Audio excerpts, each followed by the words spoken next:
Hello and welcome to Westmapod, the Christie Time podcast about Agatha Christie's secret identity.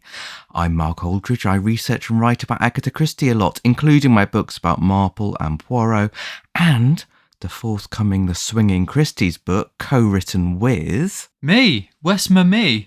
I'm Gray Robert Brown. I'm a writer, I'm a Christie fan, I'm a Mary Westmacott fan, and this is book 4. Yes. You had to take a moment to work that one out. It is book 4. It is book 4. No, it's book 5. No, it's book 5. Oh, okay. I've got the Rose and the Yew Tree document open. Oh, that would be why. How silly. We've done that one. Oh my god. It is early, dear listener. Yeah. 9 a.m. on a Sunday. That's our commitment. This is book 5, episode 5. A daughter's a daughter. Mm. A daughter's a daughter. A son's a son. A friend's a friend, Mark. A Mark's a Mark. Yeah. A grey's a grey. Oh, yeah. Anyway. Speaking of the book. Yes. Where are we up to? We're talking about cover. We're talking about covers, yes. Exciting. We're going to discuss that at lunch. We will. It's Baha Mixcali, which still does not sponsor us, but they should, though, because we love it. We love it. And we do talk about it quite a lot. Yeah, I'm looking forward to that. I remember that the first Marple cover I had was almost exactly what it was like now, but Miss Marple had sort of high heels, and I was I was like, no, she just wouldn't have high heels, so she's got a little kitten heels sort of now. What? So did you alight on the Poirot cover? Obviously, the Marple cover is basically the Poirot cover, and deliberately so. Did you alight on the Poirot cover quite quickly? See, that had nothing to do with me. That came to me for approval, and I was like, yeah, the only thing I did there was approve what colour scheme we were going with. But that was one of those complicated things where we couldn't have Poirot's face because at the time there were like multiple Poirots in the world. It was a sort of Kenneth Branagh and John Malkovich. Yes. Obviously David Suchet, still very well known. And so at that time the idea was that they didn't want to have any depiction of anyone. Yeah. and be like, oh, that's the right moustache or whatever. Sense, yeah. So yeah, that was a brilliant design, and Bill Bragg designed that.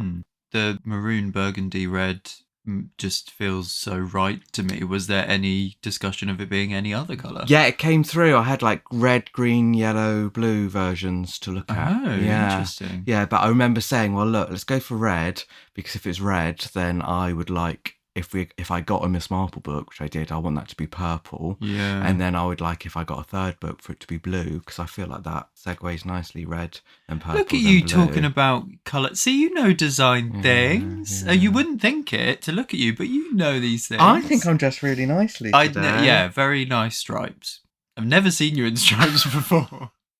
A Daughter's a Daughter is the story of Anne Prentice and her daughter, Sarah. Anne has been widowed for many years, and while Sarah is out of the picture, Anne meets a man, Richard Caulfield. The two quickly fall in love, but when Sarah returns, she and Richard take an instant and vehement disliking to each other. Anne is caught between her love for Richard and her love for her daughter. A happy ending seems impossible.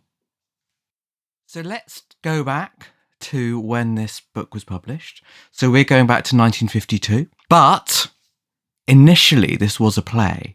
So the play we're going to talk about in the next episode. We've got a bonus episode for you. So if you're getting a bit behind on your reading, you've also got time to catch up. In 2 weeks, we're going to talk about this play, which was written in the 1930s. It wasn't a known quantity before the novel. So for almost everybody, other than people in Agatha's inner circle, people's first knowledge of A Daughter's a Daughter would have been this novel in 1952. Yeah, so it was only first stage after this was published. Yes. Yeah. So that's why we're doing it this way round. In terms of what's going on in Agatha's life in 1952. Yeah, well, I think one of the big things for the Mary Westmacotts is, of course, now the identity of Mary Westmacott is known. And that is a big impact. The cat's out the bag. And it completely changes the ways that people talk about the books, the way that critics receive them. And also, I think Laura Thompson thinks, you might have a quote about this, but I think that there is a restraint in the post Agatha Christie is Mary Westmacott revelation books that they feel a little bit less autobiographical, which is not to say there aren't loads of autobiographical elements, but I think that they become less of her sort of inner secrets, her inner thoughts. You don't look quite so sure. No, I think I disagree, because I think this one would make a lot of sense to put out under a pseudonym because, and we'll go on to talk about this, but Agatha, like Anne, is a woman of a certain age with one daughter. And as always, we will be careful not to over-equate, in a sort of problematic way, Agatha's biography with the things that she's writing. But there are parallels, and whether or not there are parallels, readers will assume parallels, because readers will always read it in that way if you know something about the author's biography. So actually, I would say I'm surprised that of all the Mary Westmacotts, maybe level pegging with Unfinished Portrait, I'm surprised this came after the reveal.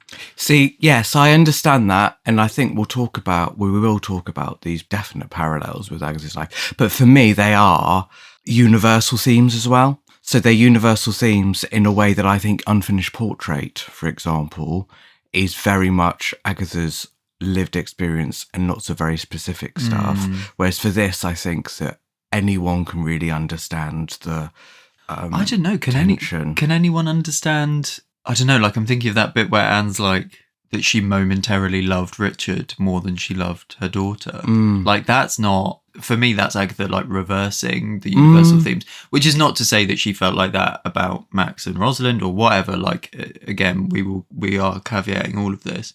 I don't know. It's an interesting discussion anyway. But yeah, you're right. Laura Thompson, one of Agatha Christie's biographers, calls Daughter to Daughter and The Burden, which is the next novel that we're talking about in 4 weeks, she calls those two inferior but no less interesting Westmacotts.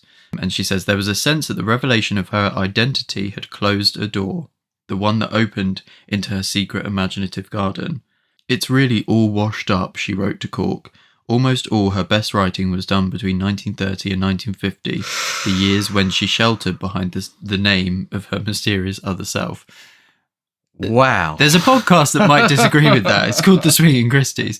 But no, I mean, that aside, I don't know. No, I understand. And I remember being surprised that this was one that came out after people knew who Mary Westmacott was. Yeah. But then does it make more sense that the story originates in the from 1930s? When? Yeah. Yeah. But in terms of the context of her life, she's in her 60s now, of course, when this comes out, which at the end of the decade, she writes just a couple of sentences for an American magazine that's serializing one of her stories. And she says that she'd heard a sort of saying that life in your 60s is the best decade, and I'm not sure that I disagree. So clearly she's very happy in the 1950s. Yeah. And actually Anne has a similar, I really like this bit where she's talking about, she makes it about gender actually, which Christie wasn't specifically, but Anne says, women are lucky, although 99 out of 100 don't know it. At what age did Saint Teresa set out to reform the monasteries? At 50. And I could quote you a score of other cases. A man of 60 is usually repeating himself like a gramophone record. A woman of 60, if she's got any individuality at all, is an interesting person. Nice. And I would not disagree. No. And it's not long until we find out whether or not you're like that, is it, Mark? Thank you very much, Graham. Whether Indeed. you I know. Whether you're like that. Yes. Well, we've talked on The Swinging Christies, obviously, most of those books written in her 70s, in the 60s, about, there were quite a few instances, I'm thinking of that guy in Caribbean Mystery, of sort of old boars bleating on. There's one in Pricking as well. Yes. By the pricking of my thumbs.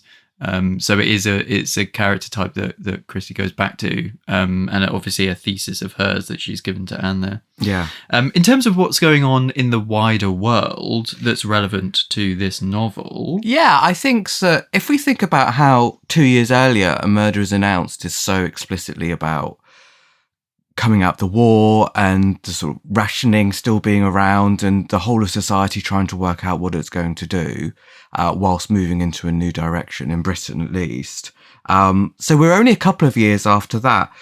And yet in between the two, Winston Churchill, has been re-elected as Prime Minister here in Britain, which is a bit of a regression in terms of like, there's almost as if he's seen as a safe pair of hands now, whereas he'd been rejected in the election right at the end of the war. Yeah, which is fascinating because, I mean, that then, see previous episode, it basically inspires Mary Westmacott to write The Rose and the Yew Tree. And it's like, we're already...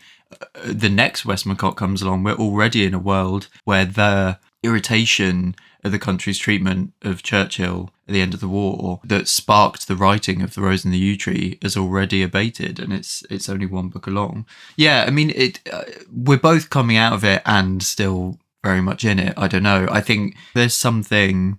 Look, I'm going to talk about Victoria train station again, because I do think that there is something about... It's just such a striking opening. So it's Anne waving off Sarah to go on the boat train to Switzerland at Victoria train station.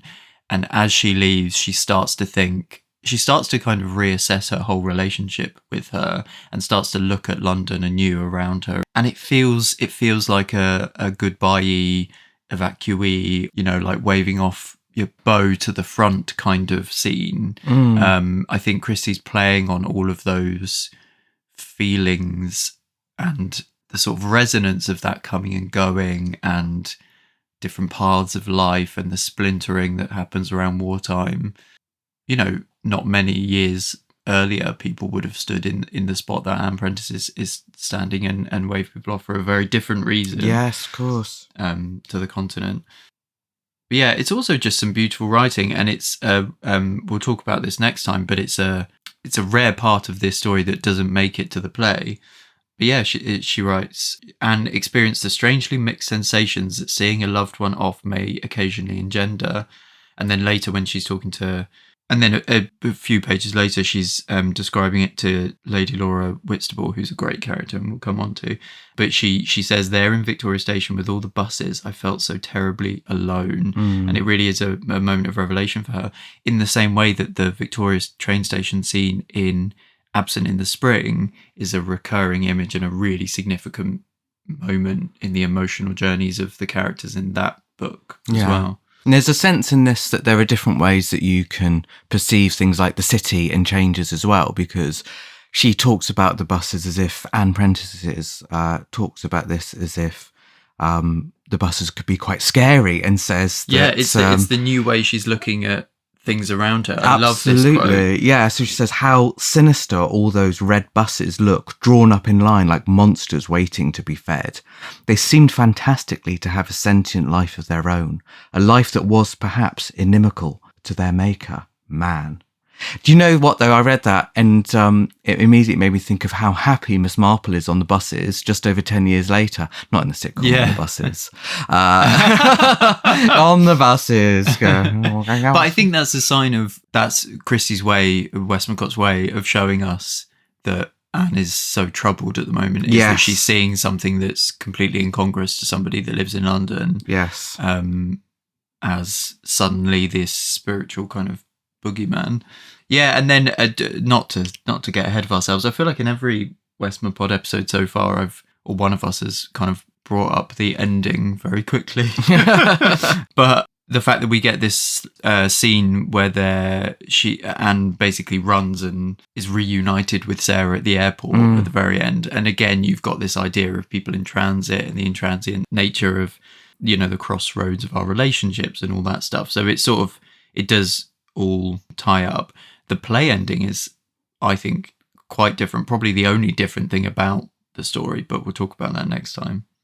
Also, I mean, just to further this theme, the fact that Anne drove ambulances in the war. Yeah. And barely a moment goes by where we don't think of the Army and Navy stores.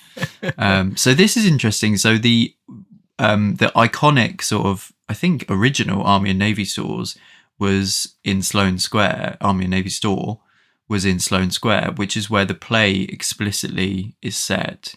But the novel implies that they live near there, because obviously she's waving her off at Victoria Station, which is pretty much next door to Sloane Square. So basically, Anne would not have had to walk far to arrive at the Army and Navy stores. Should we say what the Army and Navy stores are? Well, it's just a department store. Yeah, right? it is just a department store, but it was like a cooperative. So the idea was that it was set up by relatives, I think, of Army and Navy officers to make things ideally like a little bit cheaper. And you might get like seconds in, China that wasn't quite right and stuff. So yeah, it is a department store, but it was also not like a purely commercial enterprise. The idea was that you would plough that money then back into the business. Yeah. What's interesting though, in terms of tracking the sort of the shadow of the Second World War, is that she explicitly mentions the for export only signs on some of the good china and glass and pottery. And this very clearly sets us in a post World War II period. This is basically to help out often European countries and rebuild trade connections and maximize export earnings. There would be certain goods marked for export only, but they'd still be on display, which is why she says she's still like browsing them. But they did it with cars and textiles as well. Other important historical moment in London in particular, the Great Smog this year causes around 4,000 deaths. Viewers of The Crown will be very familiar with this, with an episode based around it. But this is, smog. It comes from all these coal and wood fires. Significant because this is, I think I'm right in saying, it's the urban Westmacott is what I wrote in our notes. It's the only London set Westmacott, like fully. And it feels very city, the way that the social lives that they have become a point later in the story. There's a bit where Anne is sort of in blissful infatuation with Richard, and she says how beautiful London can be. One doesn't always realise it. Actually, that's a sign of where her head's at when Sarah goes, is that's the point, isn't it? That she's looking at the buses in a different way.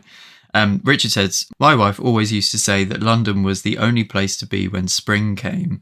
She said the green buds and the almond trees, and in time the lilacs, all had more significance against a background of bricks and mortar. She said in the country it all happened confusedly and it was too big to see properly.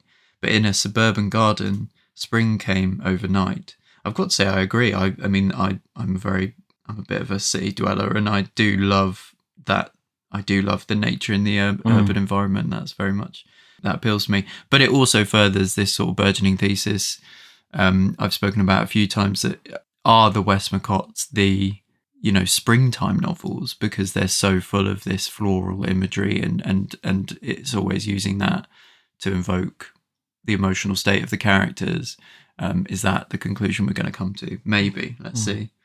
And there's still lots going on in society this decade, around this time, that is so shocking now to realise was still going on in the background of these sorts of stories. So Alan Turing, which is the scientist, was convicted of gross indecency this year, I think, which again just says so much about the way that gay people were perceived in society, and gay sex was still illegal, and there was just so much suppression of parts of society in the 1950s. Interestingly, we do have a very clearly gay character in this story, don't we? We do. In the form of Basil Mowbray.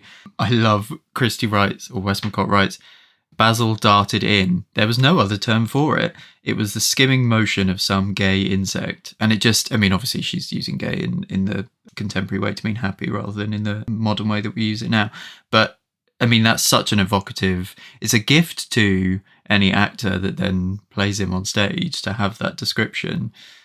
He has a thing about Victorian jewellery, and sort of, it made me think of Christopher Wren in The Mousetrap with his appreciation of antiques. I thought of Alec in The Rats. Who's from the Rule of Three plays at the beginning of the 60s. There's something, I can't remember if it's in this or whether it must be in this, where he's referred to as spiteful, which is exactly how Alec in The Rats is referred to as well. Yeah. So, I think that there's definitely a type of person, if not one individual person, that Agatha's met, who is, I think, being reconceived for the page and eventually for the stage in these characters. Yeah, it's interesting, isn't it? Because I wonder if the character of Basil feels more incongruous in the book, but I think next time you might make the point which I agree with, that he's necessary on the stage. Yeah. So again, it's something we'll come on to. There's a mention of Brains Trust, which I looked up. Do you know about this? I didn't. No. So it was essentially like a FAQ kind of write-in program. So you would write in your question, the days before Google, before Ask Jeeves even, and it would be answered by a panel of experts, and it ran through the 1940s and 1950s on Sunday afternoons. Apparently thousands and thousands of people would write in.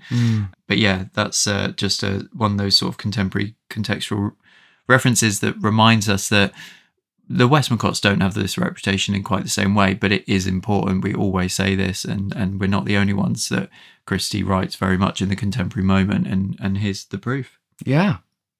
So, in terms of Agatha Christie's career, beyond Westmacott, other things that are happening around this time, 1952 is the year of the little play that's known as The Mousetrap. What's that? Well, yes, indeed. It's incredible to think that. I wonder if there's anywhere that's still showing it that we could possibly go, that it's still being performed at. Hard to come by that. Yes. Yeah, I mean, I've already made the comment about Christopher Wren in The Mousetrap. And again, it's funny, isn't it? Because Basil on stage makes you think of Christopher Wren in a way that Basil on the page doesn't necessarily. Basil on stage also makes you think of the Rats, just because that character in a theatrical medium, you sitting in an audience and watching that character you have a different relationship with them to reading them in a novel. But the other thing that made me think of The Mousetrap was when Anne's sort of in limbo and she's got kind of lost between Richard and Sarah and everything that's going on. Westmacott writes, she felt awfully queer, like she's out in a snowstorm. So yeah, I like to picture her just the other side of that little flapping window. Yeah, she's outside Monkswell Manor. That's it. It's actually a crossover. I don't know if you realise that. But yeah, and that does make it to the play as well. Speaking of Christie's plays, did you also think of... So there's the character of Edith, who's Anne's loyal and Sarah's loyal sort of housekeeper, companion, all-in-one kind of character. And this is published just a year before Witness for the Prosecution makes its way onto the stage. And I couldn't help but think of the character of Janet Mackenzie. Yes, that's great. Yeah, I see that too. Yeah, that's good. And of course, it's filmed slightly later in the decade, isn't 57, it? 57, yeah. By Billy Wilder. Yeah, no, that's true. I mean, there's lots of playing around with the idea of what companions and maids and people might be doing, actually, in this decade with various things. Yeah. As this sort of servants become sort of workers in a slightly different way. Is there still a place for them post-Second World War? Yeah. Yeah, I mean, we even see... And so around this time, we've got... They came to Baghdad in 1951, which is a sort of globe-trotting thriller. Mrs. McGinty's Dead, and they do it with mirrors both this year as well. And Mrs. McGinty's Dead has got Poirot in a guest house, B&B basically, and that's a very different idea of what servants might do, because he's got sort of a housekeeper or, the landlady of the B&B, and that's quite interesting. Yeah. And then we've still got After the Funeral with his own take on what a companion might do, and and A Pocket Full of Rye, in which we've got, poor Gladys the maid. So lots and lots of looks at the way that households are changing, but on its most basic form, isn't she doing a lot? Yeah. Those are some real classics there in a couple of years that she's making. After the Funeral's fantastic. I love Mrs. McGinty's Dead. The Mousetrap, obviously. Witness of the Prosecution. That's so much to be doing. Yeah. Well, do you know what's funny though? I was listening to the Giant's Bread episode. We've peek behind the curtain, dear listener. We are recording this having just dropped the Giant's Bread episode. And you say something similar then. Oh, I think that's a sign of how prolific Christie was her entire life, and really how she is slightly more prolific in the first half of her career than the back half, but the pace doesn't really let up. Certainly not through the period that she's also writing as Mary Westmacott. And that's a sign that that's the case. Yeah. In terms of the paratext, the structure and the sort of various aspects around A Daughter's a Daughter. So the title quote, because it's a Westmacott, I couldn't find a particular source for this, just it being a sort of proverb, an old saying of a daughter is a daughter for life, a son is a son until he takes a wife. And I've heard lots of different versions of that, but that's the one that's specifically referenced here. Just while we're being sort of word geeks, I would be remiss not to point out that it's tautological, and it really annoys me. Like, a daughter's a daughter, of course a daughter's a daughter. A daughter is a daughter. But it's saying that a daughter remains a daughter. Yeah. For No, life. I know, it makes sense with the full life with bit. the full quote. Yeah. But Westmacott has cut the quote early. Yeah, but it's because you're supposed to know what it means. Yeah, no, I know. No, it's just like a daughter's a daughter. Like, yeah, that's the sort of pickiness I would usually. I know. Am I turning into you? Oh gosh.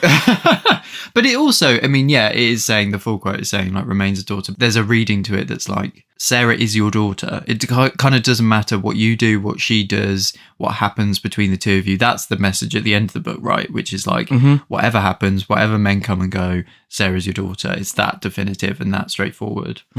What about the structure of the book? This has got a fairly straightforward Westmacott type structure, isn't it? Well, it has, although the last two were not divided up into parts. And we speculated, I think, at the time that maybe there's something grand Victorian novel about the sort of, certainly with Giant's Bread, about the way that you would have a prologue and parts that delineate and go through a whole life. We didn't have that with Absent in the Spring because it had that run-on sort of stream of consciousness, in the impulse to get it out. And we didn't have it with The Rose and the Yew Tree either, which was more sort of waxing and waning and a bit more casual with its time, approach to time maybe. This returns to that part structure. So we have 3 parts. I don't know, are the 3 parts the love triangle, Richard, Sarah and Anne? But also there are a couple of times where Richard is accused of talking like a Victorian novel, and it feels like the structure is taking inspiration from that kind of book again. The same thing is said of Sarah as well, and Christie uses it as an opportunity to show that they're not that different in some ways, that she's now talking like a grand Victorian novel, and this is all packaged within what is essentially a bit of a Victorian novel in a structural way. Yeah, and next episode we will see whether these 3 parts relate to the 3 acts that, of course, a typical play it has. But, well, no spoilers about that yet, but they do. Honestly. So, what about serialization? Well, you'll be pleased to hear I've got my notes up. God. When we went to America to look at some archival stuff, this was one of the things that was mentioned in some of the correspondence there. There's some elsewhere as well. But basically, so 1950... in America, it's Farrar and Reinhardt are the publishers of the Westmacott novels, and they asked whether there'd be a new title anytime soon. So bear in mind, they're not publishing Agatha Christie titles, so it makes a bit more sense as to why they would be so keen for a new Westmacott, because we've effectively got a new Agatha Christie, even though you don't have Agatha Christie on your books. I see. Because you can now say Agatha Christie writing as Mary Westmacott. Yeah. Now, you think, therefore, they would be thrilled when, less than 2 years later, a copy of this arrives. But they did tell Harold Ober, who was Christie's American agent, they said, candidly, we don't feel that the Mary Westmacott is up to standard, either as a novel or in regards to sales possibilities. And indeed, it was turned down by the usual magazines like Good Housekeeping, where, you know, they'd been a fan of Mary Westmacott and they'd actually asked for a new one. And Harold Ober did sell Edmund Cork, Christie's British agent. I don't know what your own opinion of this novel is, but both Miss Olding, his assistant, and I read it and felt very disappointed in it. And he was actually, Harold Ober asked if Agatha was looking to rewrite it, which she didn't. Although she did do some tweaks, it seems, after this point, especially to the end. That's interesting. I wonder if they're saying that because it's not Christie-ish.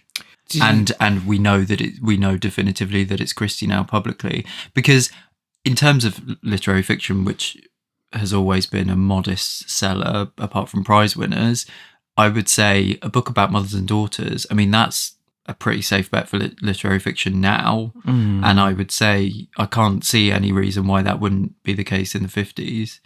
I have to say that I think that this is the most old-fashioned feeling of the Mary Westmacott books. It's the one that, if you look at the period when it was to be published, compared to what's going on in the world, even what Agatha Christie's writing under her own name, sort of, they feel much more modern. Like, I think if you read After the Funeral compared to this, After the Funeral is really engaging with what the 1950s is doing, albeit through sort of the window dressing of the old country house and stuff. Yeah. Whereas this really does feel a bit Edwardian in some ways. And I think we see that in like covers and stuff even. Like, they don't quite know how to pitch it. We'll come on to what the covers look like. But even with that, it's like, what do these characters look like? And in my head, it still feels a bit Edwardian, even though they're explicit post-war references. Certainly in the play, perhaps a bit more than the book. But it's meant to be contemporary and it feels older than that to me. Yeah. But I mean, it's the only Westmacott which has a direct provenance, which is like 20 years old by the time that the book comes out. So that makes a lot of sense. Yeah, you're right. Going on to the first edition cover, they have these like Edwardian updos, which does reinforce what you're saying. Yeah, the British first edition, which I've got, and I found in a bookshop at random. Oh. They did, and they knew that it was a first edition, but I paid not very much money for it. So it was a real treat to go into a book. So you stole it? I paid £30 for it. Wow. So it's like, it's enough that they knew that it was not just an old hardback. So I didn't feel that I was doing them out of any business. They were just standing there with their arms folded going, we're more Parker Pine. Yeah. They also had a copy of, Dorothy L. Sayers did the sort of translation of Dante's Inferno. Oh, God. Yeah, I think But you'd so. have to pay, I think you'd have to pay them. Well, that's to take it. it off They your had hands. several Dorothy L. Sayers non-crime books that had been signed by Dorothy L. Sayers, and you're just like, still you're couldn't right, shift. yeah. No offense to any Sayers fans out. But yeah, so I think, is it a charcoal painting? A drawing rather. This first daughter. Or like one of those sort of rubbings. Yes, that's what made me think to of. do them. Yeah. Okay, yeah.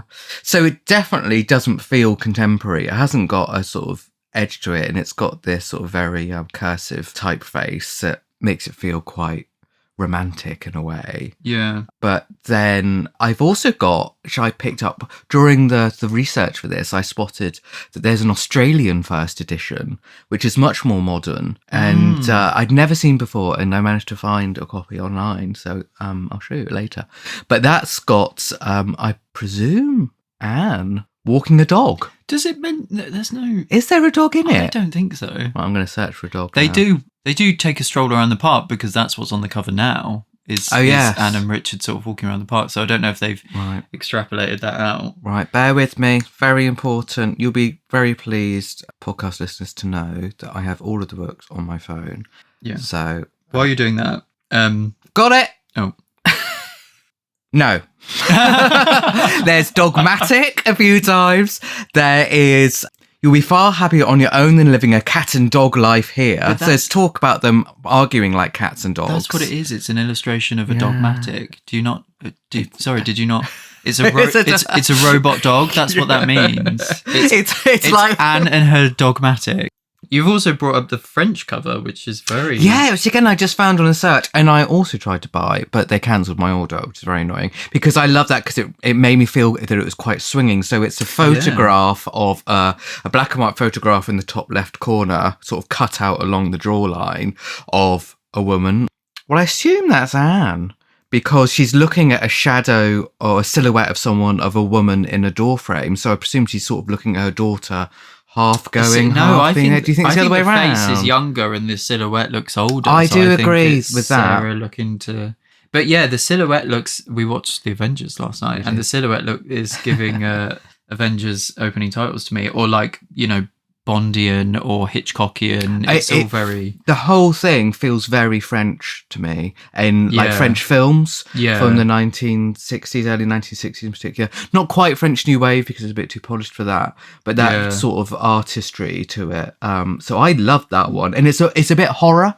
It's a bit like almost repulsion. It's sort of poised in a way that could go either horrific or sort of elegant. Yeah, it's driver's seat almost. Also, I don't know if we've mentioned, Mark, I don't know if you know this, but we actually do make another podcast. Yes. We've turned our backs on it. No, we haven't. Called The Swinging Christies, about Agatha Christie in the 1960s. And in the US, this and the next Westmacott novel don't make it over across the pond until the 60s. No. So technically, over here on Westmapod, we've got a swinging book at long last. That's true. It debuts in 1963, this one. Yes, with a cover that really reminded me of Dark Shadows.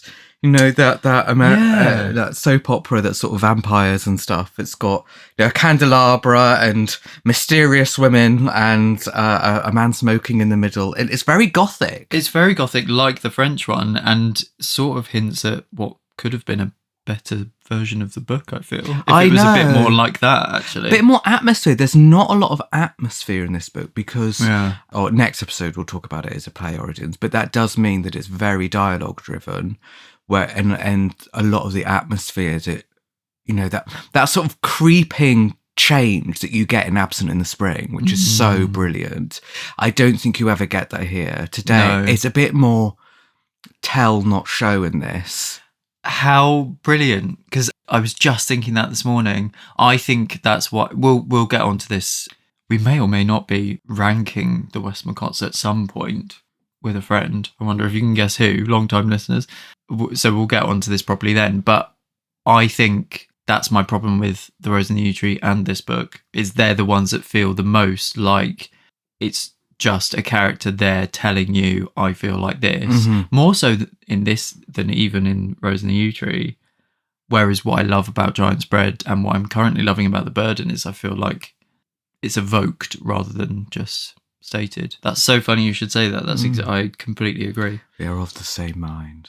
What did the critics say, Dr. Mark Aldridge? So, as with most Mary Westmacotts, not hugely widely reviewed, but the Birmingham Post praised the simple tale as a warning to unselfish mothers, which is an interesting perspective, and not an untrue one, but interesting that that's the way that critic perceived it. Called it a well-made little novel with no improbabilities of motive, no red herrings across the trail. So a little cheeky allusion. I think it is. It's darker than that because it is. They do like hate each other, and I don't know. It feels like they're reading it as a parable and with morality, but actually there's a real. I know I've said it already, but that bit where Anne basically admits that there's been hatred in the relationship and that she did love this man that she'd known 5 minutes at one point more than she loved her daughter. I think there's more grit there than there is, but also for me that feels like a diversion from the normality of the rest of the novel. Like that's almost like the drama that we can move away from that, and then at the end we almost move back. Which dilutes the power of that a bit. Yeah, but then it's not resolved in the sense that. I don't know. How conclusively is it resolved? Because they don't go off together. No. They still part. Yeah. In both versions. Yeah, it's interesting. The Daily Telegraph mocked the idea that the story was sophisticated and up-to-date, which I think was how it had been sold. And there has been one radio adaptation in 2024. That's it, yes. How funny that's within our Christie Time lifespan. So it is, yes. How recent. Yes, a very faithful, straightforward sort of adaptation, which is the sort of thing that actually this story, maybe more than any other Westmacott, because of its theatrical origins, you can actually translate it to radio pretty easily, and because it's so dialogue-driven. Yeah. Well. So did they use they didn't use Christie's script? Well, technically, it's an adaptation of the novel. Yes. Interesting. But is that a rights thing? I don't know, but that's what it says on the. I checked, and on the listings and stuff. That's maybe a missed opportunity. It might have been better if they just cut down the Christie script.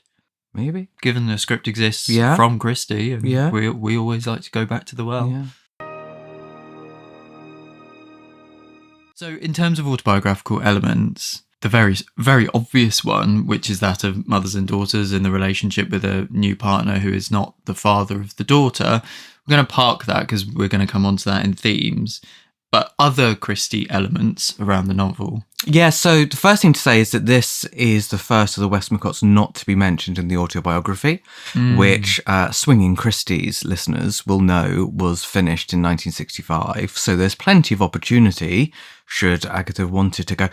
Talk about a project that she'd gone back to, remember. For whatever reason, though, it didn't make it into the autobiography. I will say, I'm gonna be quiet here because it's almost a secret, that the autobiography was trimmed a bit And Rosalind was one of the people who did the trimming.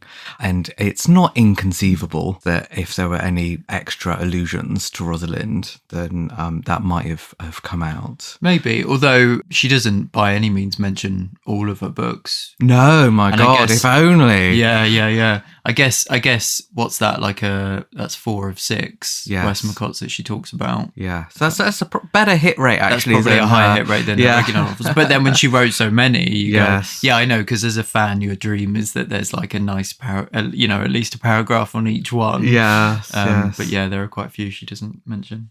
I was on my way back from Torquay Spring Gathering. I was sat in the waiting room at Exeter St David's, just under the little sign, little framed picture of Alan Lane, who famously went to visit Agatha Christie. Alan Lane was a publisher, and he went to visit Agatha Christie. And when he came back from visiting her, he was at Exeter St David's railway station and found that he could not find good quality, relatively inexpensive books. And so he therefore went and set up Penguin Books. And so there's a little sign to commemorate it saying it was near this spot. Basically saying it's near this spot that the really bad bookshop was that inspired Alan Lane to say, I can do better than this. And there's now a penguin vending machine there. Not for penguins, animals, but penguin books. No, well, that would be cruel. It would be cruel. And I'm vegan. Yeah. So, but there is the reason I say that is there is a mention of Penguin Books in this. So I like to think that's a little sort of treat for Alan Lane to be reading it because, Anne buys one right at the beginning. Yeah, I mean, as many listeners know, I work for Penguin and I love that Agatha Christie is integral to the Penguin sort of origin story in that way. It makes me really happy. For the 90th anniversary last year in our offices, we had, I don't know if I sent a picture to you in the end, but the main staircase going up, they'd made the stairs into the original Penguin paperbacks, so there was a chimneys, I think, and a Styles. Did they do chimneys in the green? Possibly. They definitely did 7 Dials. So yes. Anyway, there were 2 Christies on that staircase. I don't have a chimneys and things. I was quite amused that Dame Laura drinks buttermilk because it just immediately makes me think of Agatha Christie drinking cream. So this idea that actually you can, good for your constitution or whatever, but, you can just like it as well. Yeah, that's fine. Yeah. She famously wasn't really an alcohol drinker. Didn't drink alcohol. But she did. No. She did have other tipple preferences. Tipple tastes, shall we say. Speaking of the sort of personal allusions to Agatha, so I think we both spotted that Anne has this dreamy sort of recollection of her childhood home, Applestream, which feels very much like Agatha's childhood home of Ashfield, which in the next 15 years of her career, the reminiscences to that will only get more and more strong and sad, actually, given that in 10 years' time it will be no more. The house will be no more. Anne's memories are so similar, like the dreaminess of them are so similar to what we hear Agatha say about Ashfield. So this is Anne. She had been dreaming that she was back, a girl in her old home at Applestream. She had come there full of excitement to be welcomed by her mother, by a younger Edith. She had run round the garden exclaiming at this and that and had finally entered the house. All was as it had been. The rather dark hall, the chintz-covered drawing room opening off it.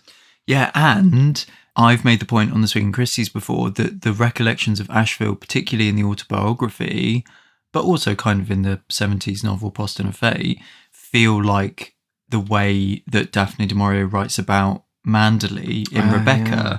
And again, she had been dreaming that she was back in Applestream. It's like, last night I dreamt I went to Manderley again. It's got that same rhythmic, almost hypnotising sort of... very poetic. Also, I couldn't help but think of Sleeping Murder in that passage. There's a thing where she's sort of dreamily going through the house and she's like, was there a room here? And the sort of hook at the beginning of Sleeping Murder is that it's basically the deja vu feeling of going back to a house, feeling like you've been there before. Twist, she has. It was the house she grew up in. That's not a spoiler. It happens very early on in the book. Yes. Nice allusion there. Very nice.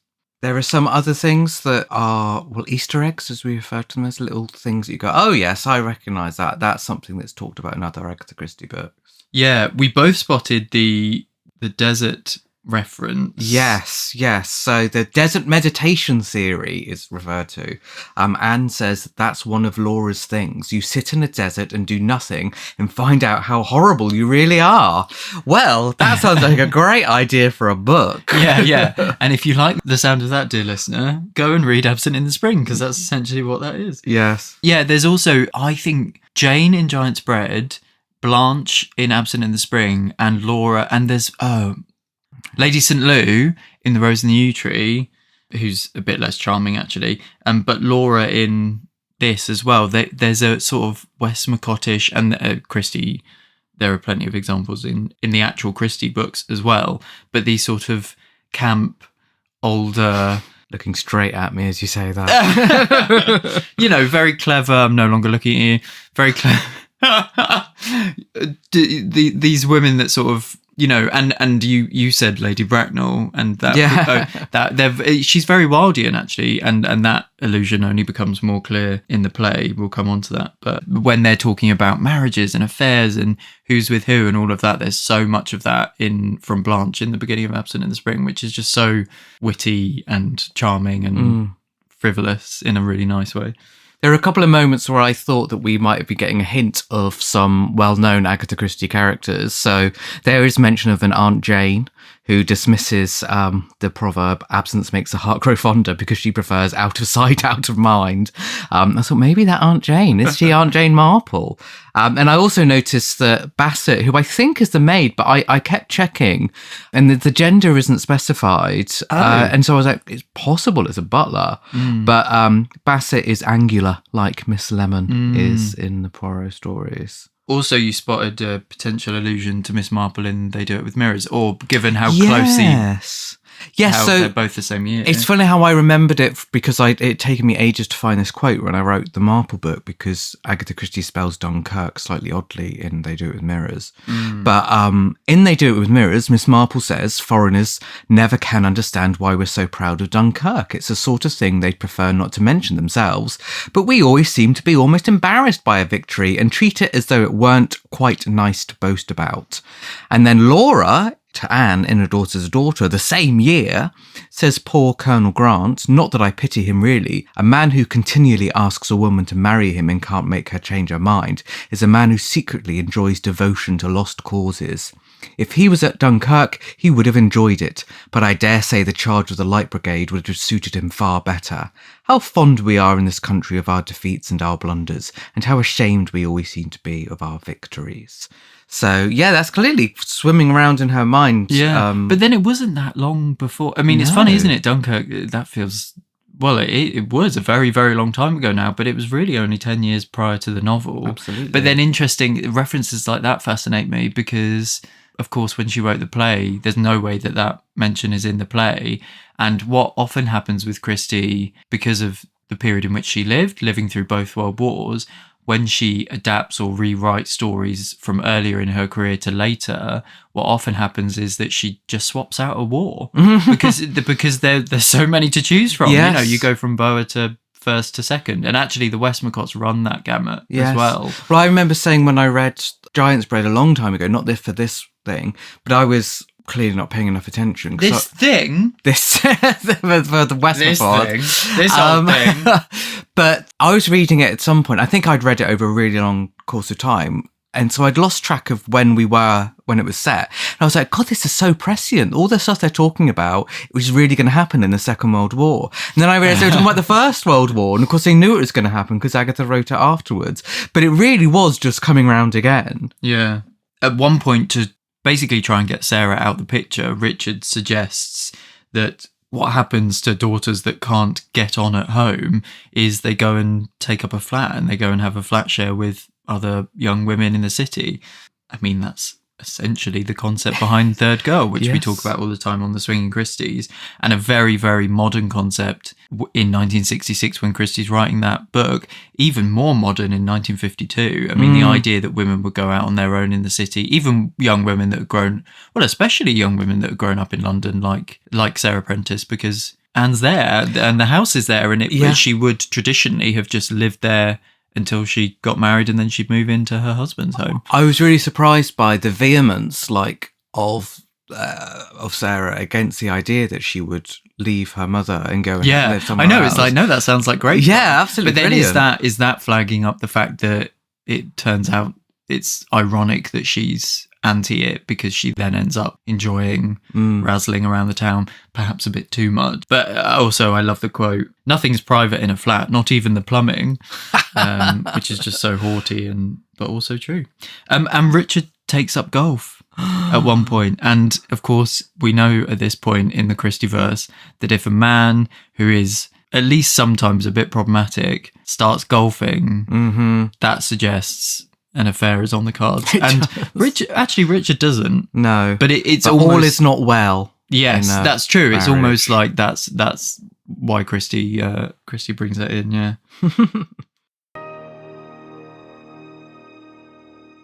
I mean, we've touched on so much already, yeah. But we like to have a couple of specific themes that we points that we sort of like home in on a bit. Well, and it makes sense in this novel to split it out in terms of we're going to do mothers and daughters, essentially, Anne and Sarah, and then we'll do romantic love because those are the two parallel tracks, aren't they? Yeah, and of course, if we're going to open with the familial love, so Anne and Sarah, mother and daughter, there is a question actually about whether we're talking Agatha and Rosalind, which to some extent we certainly are, because of course that is Agatha's lived experience. Yeah. But also Agatha is a daughter, and the relationship with her mother, I have seen it argued that actually it represents more about her and her mother than it does Agatha and her daughter. Yeah. But I think the reality is that, of course, it's all about your own experiences being put together into a piece of fiction. It's never going to be as straightforward. Refracted through other things that you've heard, and of course, which is why we're always keen not to be reductive with these author comparisons, and autobiographical based criticism can only ever take you kind of so far. But irrespective of what we say and think, even now, putting a novel out called A Daughter's a Daughter about a woman of a certain age with one daughter and who marries someone who isn't the daughter's father after the father has gone away for some reason, invites comparison. It just automatically does, which is why we've sort of debated this a little bit, but it's interesting then that this is a book that she puts out as Mary Westmacott after the world knows that she is Mary Westmacott. Yeah, I mean, obviously there is the thing about that the play was written in Agatha Christie, even though it wasn't produced. So there was always a sense that this was never going to be like the secrets that Mary Westmacotts of that same era were, because she was happy to about the play in the 30s. No, but it was sent out to produce and stuff. If it had been produced, it would have been produced as an Agatha Christie. Yes, of course, yeah. So this never quite had that same thing of having to keep it entirely separate from what people knew of the author. But the general public wouldn't have known. No, but also Agatha wouldn't have minded if they had, because that was the expectation, was that there'd be an Agatha Christie play of A Daughter's a Daughter to be staged in 1939 or so. But it just didn't happen. I'd also say that when reading it, it struck me how much of Sarah is not like Rosalind. Like there are definite points, but like, Rosalind straining at the least to have her independence, right? And she wants to escape, not because of bad relationships with, her mother or anything, but just because that's the sort of person that Rosalind was, that she very much forged her own path. And there's loads in it where Sarah is quite like Rosalind, but actually the crux of it, the idea of the sort of devotion is that overrides everything else, wasn't there, actually. No, I completely agree, but that doesn't change the fact that the general public will see a book called A Daughter's a Daughter and go, that's obviously about her daughter. Yeah. Do you know what I mean? Like, we know that. Yeah. It's interesting. There was a, years ago on a radio program I worked on, there was a debut novelist who'd written a book about pregnancy and having a baby, and the author had just had a baby and then written this book. And my producer at the time, she wrote some questions about the biographical allusions, and the author got quite snippy in the interview, being like, well, no, it's not about that. And whether it was or wasn't is kind of beside the point. The fact that she didn't want that comparison to be drawn, I thought was really interesting, given that it's not an outlandish suggestion. I don't know, it's just very interesting. What it shows maybe is that there is not quite to the level of one single motive or intention behind the pseudonym of Mary Westmacott and the cover that it provides. I think it's very easy to go, she put those books out under a pseudonym, all 6 of them, as a cover to be at her most personal. But there's bits of her Agatha Christie books that are intensely personal, or short stories. There are so many bits where she is quite revealing of herself under her own name, and so many bits in the Mary Westmacotts where she's actually highly fictionalized. So it's not as straightforward as that. Definitely not. One thing I did note that is very much has the essence of Rosalind in the description of Sarah is that we're told the one thing that Sarah and all the other girls of her age seemed to insist upon was an attitude of casual indifference on the part of their parents. "No fuss, mother," they said urgently. And it immediately made me think of the fact that Rosalind was a bit about inviting Agatha to her wedding. Oh, really? Yes, it's in the autobiography. So it clearly become like a funny story. It wasn't like an upsetting thing, but just indicative of the type of person Rosalind was. So this is in Agatha's words in her autobiography. "I suppose," said Rosalind, "I suppose you want to come to the wedding, mother." "Of course I want to come to the wedding," I said. "I supposed you would.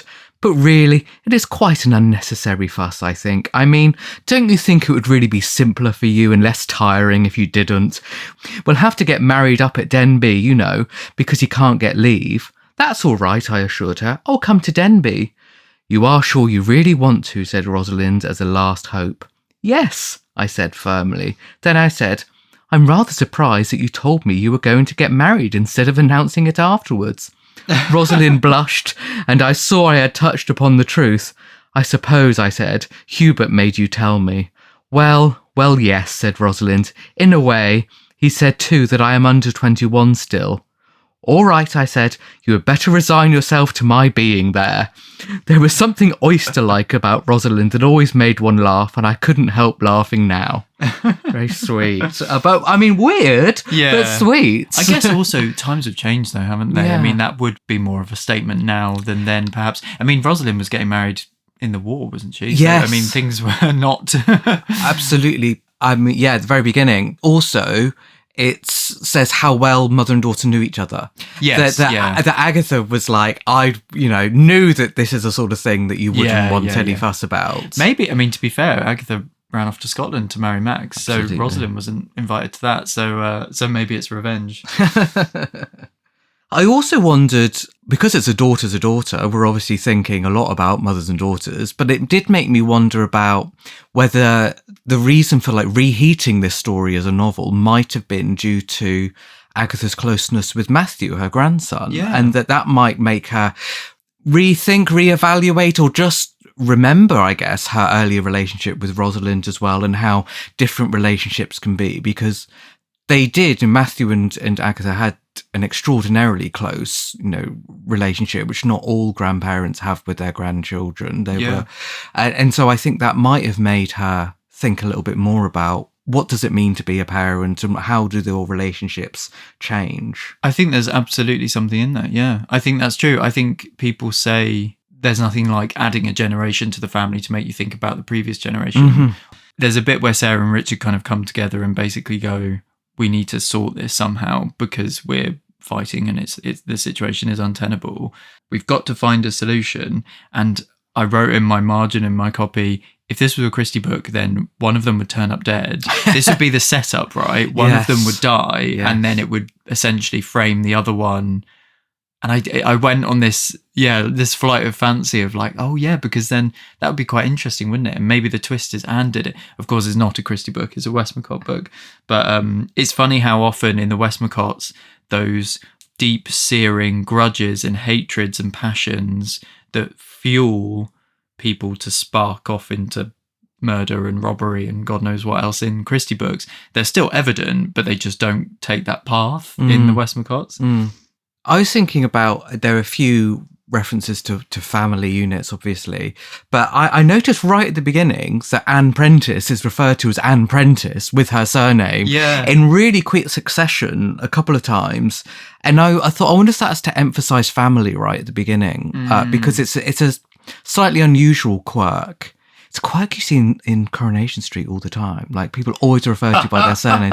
Like, Richard Hillman was Richard Hillman. It's like, you should speak to Richard Hillman. He was Richard Kelman. Yeah. but all the time people refer to with their surnames. It doesn't happen in the real world. No. It felt quite classical to me, so maybe that's more evidence that supports your argument that it's a bit of a old-fashioned novel.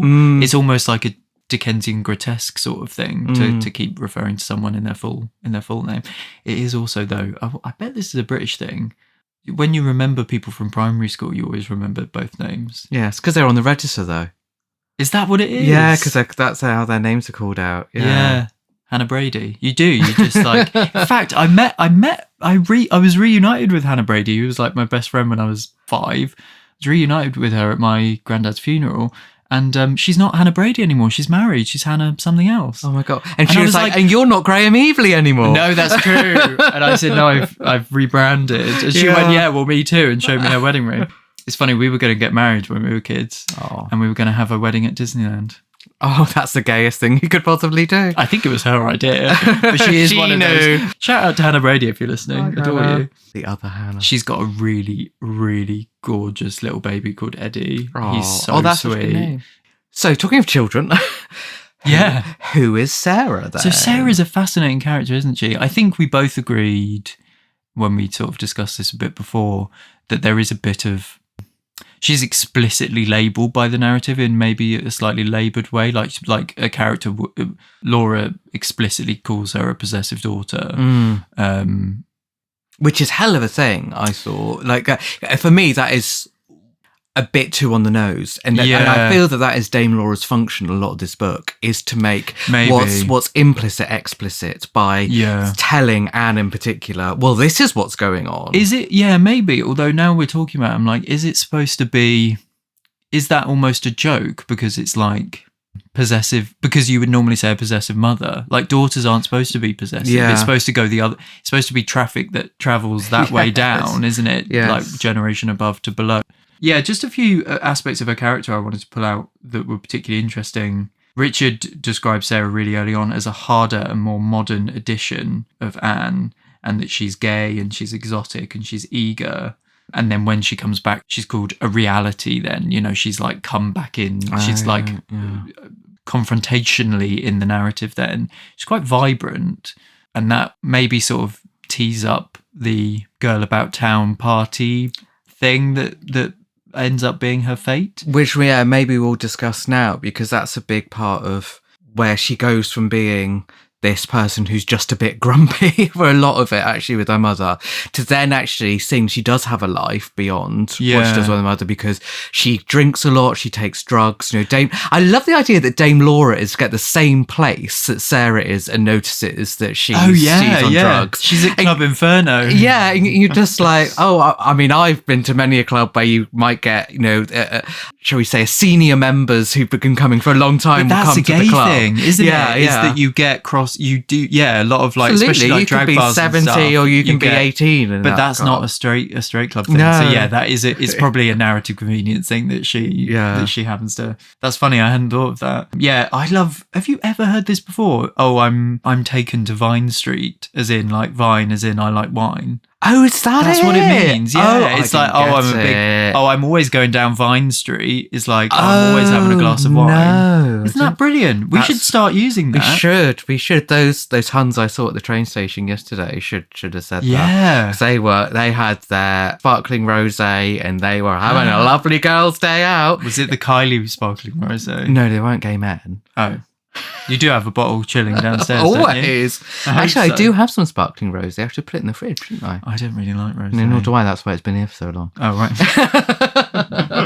So if you receive a bottle of rosé from Mark at any point, any of our friends that are listening, just know it's re-gifted. James got it in a Marks and Spencer meal deal. But he doesn't like it either. So in a meal deal, you know, like the dine-in, not the yeah, that's what it's called. It's still a meal deal. Meal deal is like... I know that it is a lunch. Why is James having I'm sorry, I with don't his know sandwich? all the terminology for exactly which. It's a deal for a meal. Meal deal is, do we need to stage an intervention because your boyfriend is buying an egg and cress sandwich, some cheese puffs, and a bottle of rosé at 12 o'clock on a Wednesday? And they're like, no, that isn't in the meal deal. And he's like, it's fine. I'll pay the £22. You mean the dining for two? By the way, well, of course, our American listeners are like, what are they talking about? But our French listeners are like, don't take our Marks and Spencers away. You keep removing our M&S food stores. Never mind Agatha Christie, never mind the Beatles, never mind James Bond. M&S is our greatest export. It is.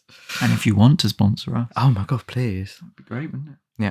I do think the counter argument to the novel being old-fashioned is that there is this undercurrent, and I take your point. You sort of said that ultimately we swerve away from that, but there is this really nasty undercurrent of the true feelings that people have for each other. Yeah, that transcend polite society, that transcend expectations of what these relationships should be and how they can sour and twist, which is interesting, and it is conveyed. It's no small part of the novel. When I think I was surprised by that on reread, actually, is how much discussion there is of. In fact, Sarah even says, "I know heaps of mothers who hate their daughters like poison." And not only do you go poison Agatha Christie immediately because that's what we're like, but also behind that is quite an interesting. It's like she's extrapolating out the mechanics of what makes her murder plots and putting it into this family drama and sort of, almost petting it in there and seeing them go at each other. That stuff is all quite experimental and interesting, I think.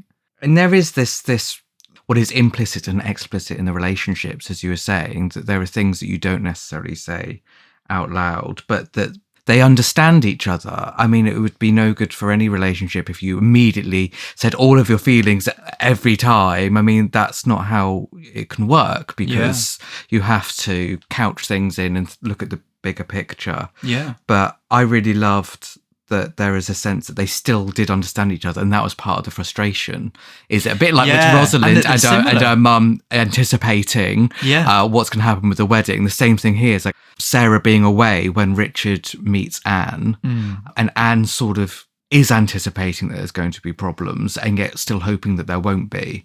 And I think that's such a big part of it.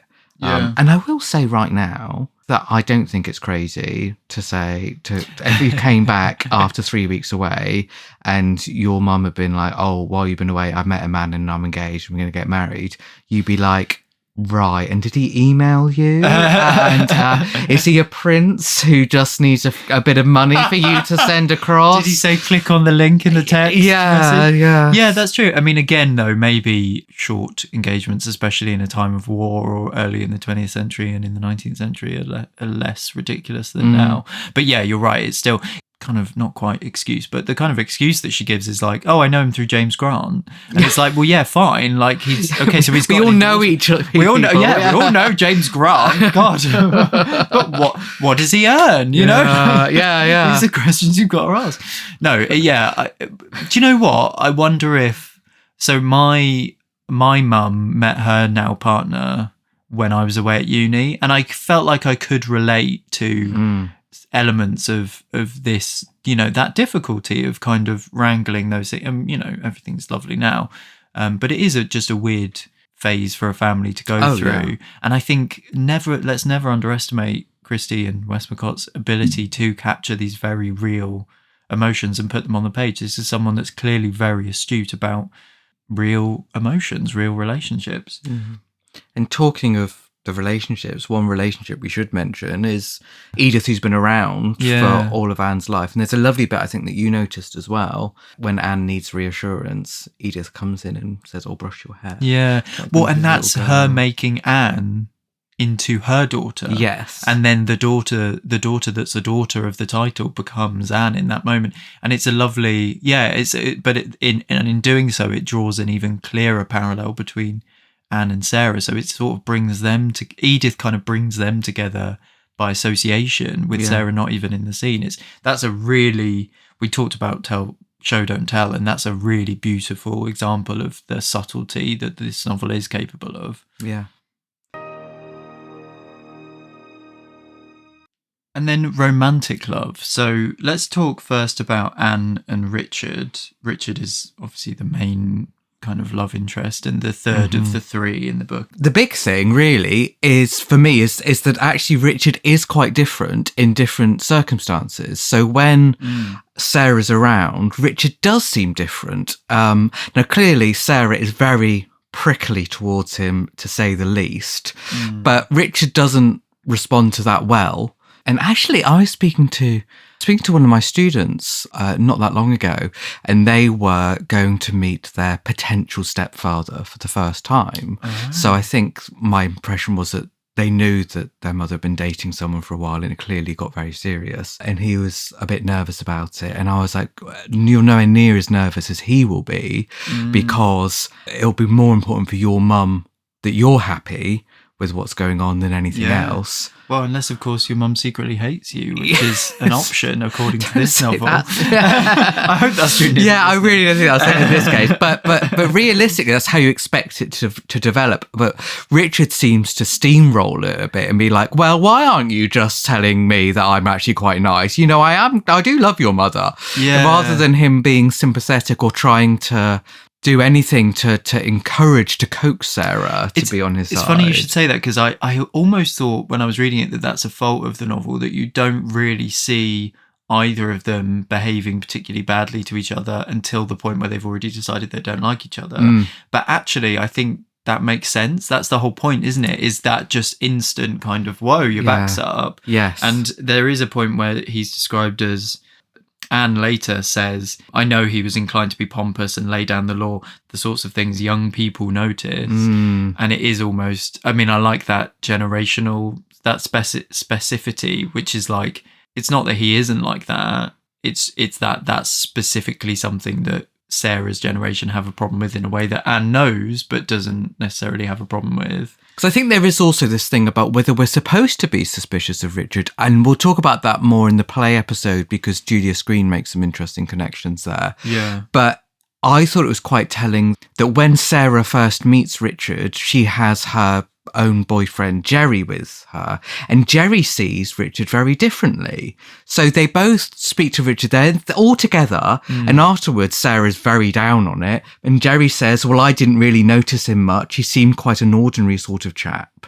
Whereas Sarah's saying he's absolutely the wrong person for mother, and Jerry says, mildly, we're told, I suppose she's the best judge of that. Yeah. So I obviously Jerry hasn't got the vested interest in this. That's why it's so well observed. Because of course, it's not that Richard's any different to the two of them. It's just that Jerry is inclined not to care so much because it's not his new dad. You know. But also, like, Jerry would notice if there were anything egregiously problematic with Richard. You know, there's no reason for him not to say, oh, actually, I think you're right, Sarah. It's just that Sarah's looking for problems and Jerry's sort of looking for an easy life. So you can look at it depending on what you want. Speaking of looking for problems, I think I've made the point on the podcast before about how in a Christie novel we have clues, and in a Westmacott novel, like most non-crime novels, you have foreshadowing. Like that's kind of or prolipsis, that's kind of the other side of the coin of that technique. And I just picked up on a couple, like there's the bit where Richard says, oh, I'd hate to be in like a relationship where you fight all the time, like quite early on, and you're like, oh dear. And also he also says early on, she can't forbid the banns, can she? Which, of course, she does. It's essentially what she does. She would be that person who would stand up and object in the middle of the ceremony. Does anyone have any reason? I don't like him. Some great imagery as Sarah starts to transition into more of a young sort of girl about town and more modern and everything. She's painting her nails. Richard thinks that it looks as though she's dipped her fingers in blood because obviously the nails are being painted red, and of course he's very much her prey. Again, it's just these little ways that Westmacott peppers in the details of the relationship. There could have been a few more of them, I think, but occasionally Westmacotts desire to sort of draw these comparisons and differences, the similarities between Richard and Sarah and Anne and how they coalesce and how they split apart.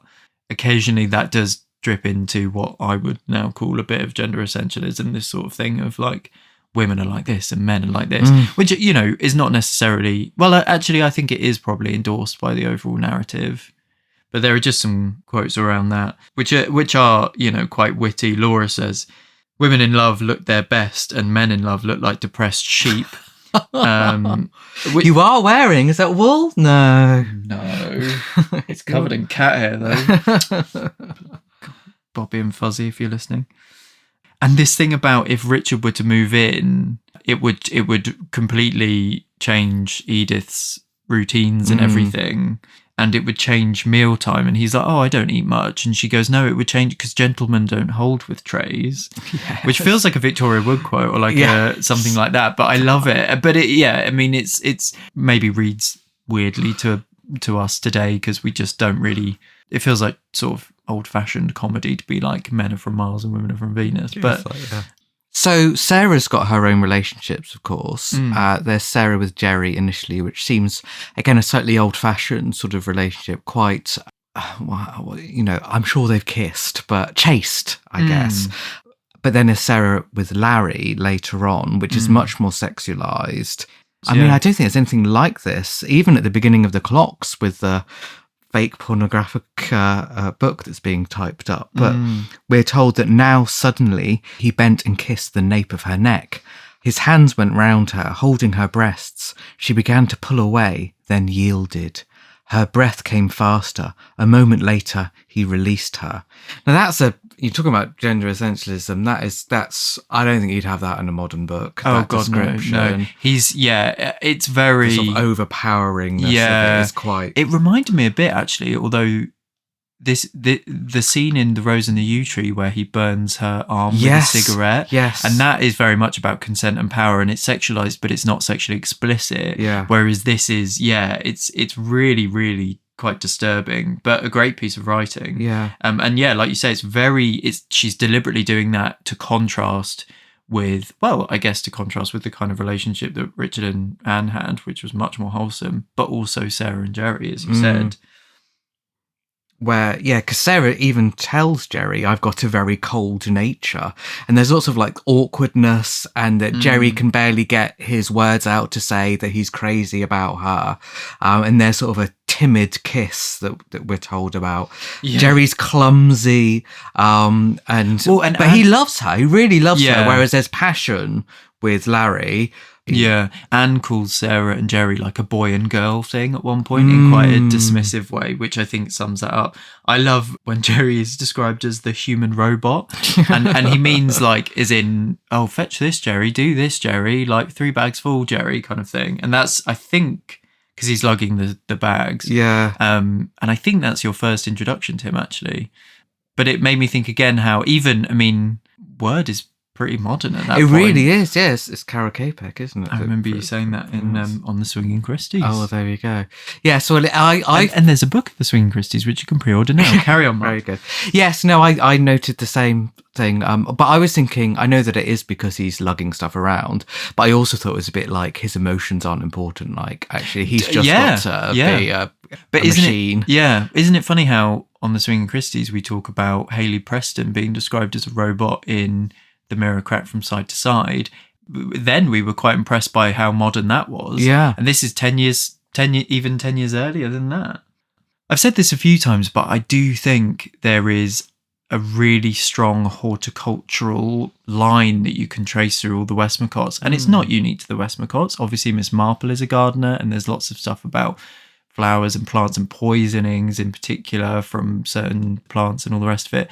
But there is something about the way that she deploys this natural imagery through these books in particular, which feels like a thread. And maybe this is the conclusion we'll ultimately come to when trying to characterise who is Mary Westmacott and what does she really care about and what does she write about. But flowers are so important in this book, aren't they? Like, Anne literally buys the flowers for herself at the beginning of the novel, which is Mrs. Dalloway. And I've said a few times that I think there's also a thread of the awareness of psychoanalysis and it's seeping into novel writing through this period. It's the thing that Virginia Woolf was preoccupied by, who wrote Mrs. Dalloway. There's an argument to say that these books are kind of Mary Westmacott's attempt to get into the Bloomsbury set, I think I said last episode, which I think there's maybe something in that. But yeah, she buys herself a bunch of violets. And Lady Laura says, "That's very discerning of you, the flower you most resemble." And Anne says, such a barb. And Anne says, "The shrinking violet, really, Laura?" It's also camp. I love it. But it is, but then we're invited to go, will Anne stand up for herself? That's kind of one of the questions of the novel. Is Anne a shrinking violet, or is she going to stand up for herself? Is she going to stand up for herself against her daughter, but also which choice is she going to make, and giving her that agency? But shortly after, she says, "I only bought these violets because the woman who was selling them looked so cold and miserable." Aww. Again, she's using these moments to give insight into her character, that lonely, am I happy? Do I love my daughter? What's going on? Confusing moment in Victoria with all the buses and the bustle, and she sees this sad woman selling flowers, and she thinks, oh, I must buy some flowers because that woman's sad too, like me, and maybe she's going through something similar. Spoiler for next episode, but I think it's the play suffers from not having the opening that the novel has, because I think the opening of this novel is the strongest part of it for me. It's very, very powerful. Richard brings the daffodils, but then that's used because there's already, she says, a profusion of flowers in the room, and that's because Sarah loves flowers and they're all for Sarah. So again, straight away you have that tension between them. It's like he's there with his flowers like, oh, I've done a nice thing, and that's already been scuppered by Sarah. And later he says, is everything, this whole place seems to revolve around Miss Sarah. I think that's really early on he says that. But yes, there's something else I want to say about flowers and Sarah, but I will save that for the play episode, coming soon. Coming very soon. Okay, so we like to do a bit of if you like this, try that. Other book recommendations for this book club style podcast. I'm going to say as a London novel, our fave, Muriel Spark, wrote a couple of very urbane London novels from her time, sort of moving in those sort of like literary periodical circles, poetry society kind of circles. And Memento Mori, which is the ridiculous and brilliant camp novel about a load of slightly older society figures who start receiving phone calls ostensibly from death, telling them that they must remember that they will die. Lady Laura could easily have been a character in that novel. Yeah. And books like A Far Cry from Kensington, which again have that. There's something about the city mentality and the way that that's used as a backdrop to these very universal grudges and relationships and difficulties in the way that people interact with each other that felt very reminiscent of this novel to me. What about you? For me, I my first thought was Ibsen, actually, and A Doll's House, I guess, most particularly. But just because I felt that whole thing about lots of conversations and lots of things about particular relationships, that when we see one character speak to another character, they can be very different to when they speak to a third character. And that difference is that, about lying and trying to manipulate the circumstances a bit. That's much bigger in A Doll's House than it is here. But for me, I just felt really reminiscent. There's Nora in A Doll's House. I felt that there was little bits of Nora in Sarah here, actually, in the way that there's the quiet manipulation of stuff, and so that was my thought, really. And we know Christie was a fan of Ibsen, don't we? I mean, and she read Muriel Spark as well. So there you go, two very Christie related recommendations there. Yeah. So we also like to ask ourselves who we think Mary Westmacott is. So we are now 5 books in to the 6. So what's your sense of who Mary Westmacott is? I've got so many ideas. I'm really enjoying tracking these. It's always like, which book is going to drop the ball on? That doesn't quite follow through with that idea, maybe. And I've said a few. So are these her flower novels? Are these her spring novels? There's the Victoria Station thing, which for me symbolises way more. Like I said, it's about the coming and going and the intransience of people. We've talked about the psychoanalysis. That bit where Laura says, this isn't about what's going on in your head. This is further down. And then you're like, I mean, I couldn't have been the only one, I'm sure, because you think the same as me. We're like down south. And then she goes, you're talking about the subconscious. So there's a psychoanalysis reading for you and for the characters. It's just, I don't know. I thought or even, down south from your head, like your heart. I don't know. I just thought we were going down south the body. But anyway. Ankle. And also at one point, Laura reprimands her and says to Anne, don't be melodramatic and don't wallow. Are these the melodrama novels? I mean, there is a real melodrama sense to this one. There's a twist, not a Christie twist, but a melodrama twist, a lurch towards melodrama. I remember us talking about this in Giant Spread. At the end of pretty much all of these, at the end of Giant Spread, there's you suddenly get a shipwreck, you suddenly get a car crash. At the end of Unfinished Portrait, you get the twist about Larrabee. At the end of Absent in the Spring, you get this lurch towards the Second World War, and you get that abrupt change of perspective for that last chapter. Yeah. At the end of Rose in the Yew Tree, you get a shooting very late in the novel. That's not like late reveals that have been seeded throughout as per a Christie novel. There are a couple of Christie novels where she sort of throws a car crash in at the end or something, but maybe that's what's unique to Westmacott in a really interesting way. And quickly, I also wanted to say I really liked the moment when the whole plot almost is set in motion by the fact that I think it's Edith's watch stops, and so Anne doesn't get to Sarah in time to meet her at the station and introduce her to Richard in the way that she wanted to, in this very controlled and happy and calm and hopefully they'll get on kind of way. And because of that sort of sets them all out of whack. They're all on these different timelines and different emotions swirling. And I've just done at work some of the Priestley, J.B. Priestley time plays. And we've talked about that a few times on this podcast, haven't we? How she invokes either the passage of time or a framing device that's set in a different point in the timeline of the novel in all of these books. Maybe that's it. Maybe they're her time novels, her time plays, to use the Priestley terminology.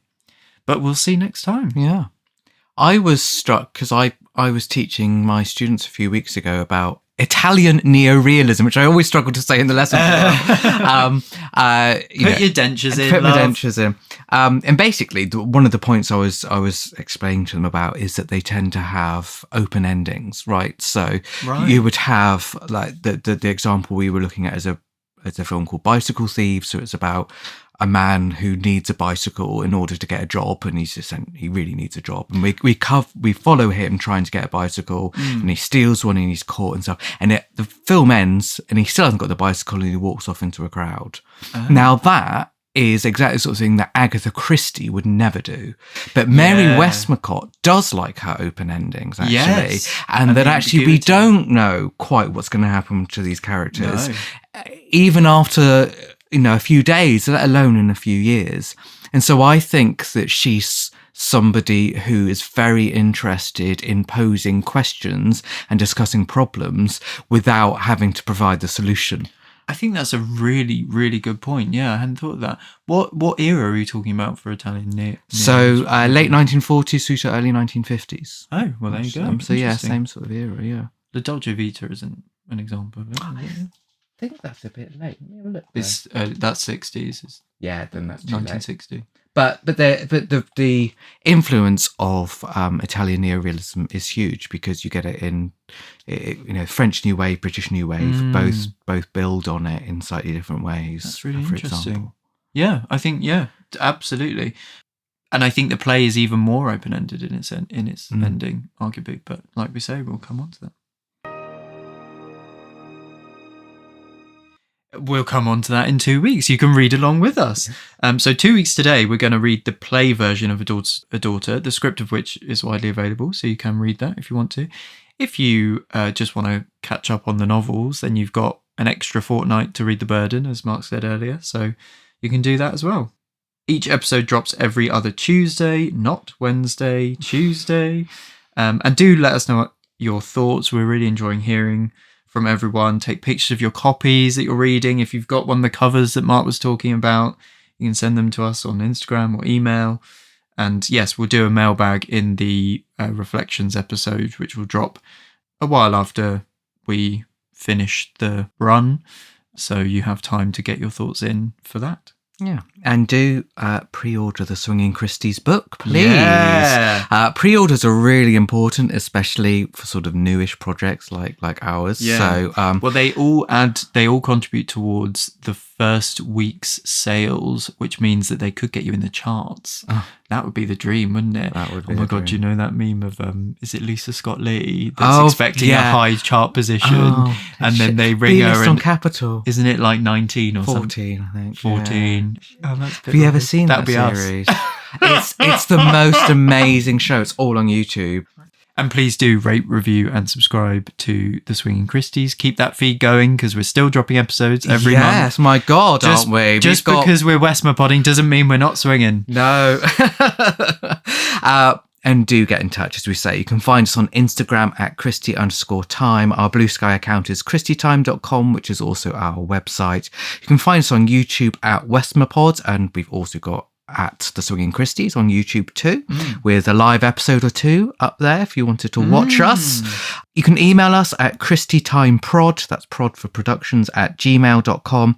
Gray's website is grayrobertbrown.wixsite.com/grayrobertbrown. Which is, I finally updated. So well it's done. actually relevant again. Hooray. I'm on Instagram at Dr. Mark Aldridge, and also on Blue Sky at markaldridge.info, which is also my website, which I do keep updated because I have a monthly alert on my phone to say, make sure you've updated your websites. Westma bye. Westma going. Westma hungry. Westma hungry.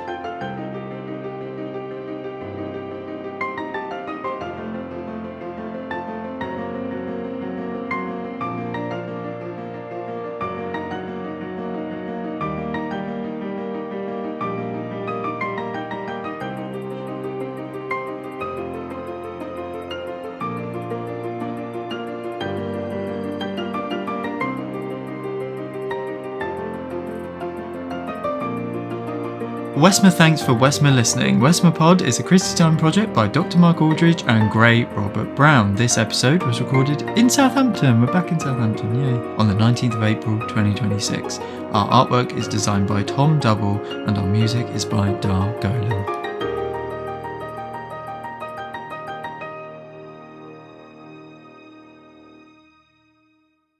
So we can always go for a walk before and then finish up at... Maybe we could... I mean, if we want to be really good, we could go on to do the play. Intro of the play, couldn't we, at least? Absolutely. And then we'll play pressures off for the afternoon. Yeah. It's funny, we both have that thing of like, if you do like short-term pain for long-term gain. Oh my God, like absolutely. do a bit more now so that you can relax later. Yeah, yeah. But then we never relax later. No. So then we'll just drop down dead. Yeah, fingers crossed. I know I said this on an episode, but you have genuinely transitioned from joking about your retirement to joking about your death, and it happened really quickly. It's like you skipped the retirement. You're like, oh, I'm going to retire soon, and now it's just like, I'm going to die soon. You're supposed to retire and then die. Yeah.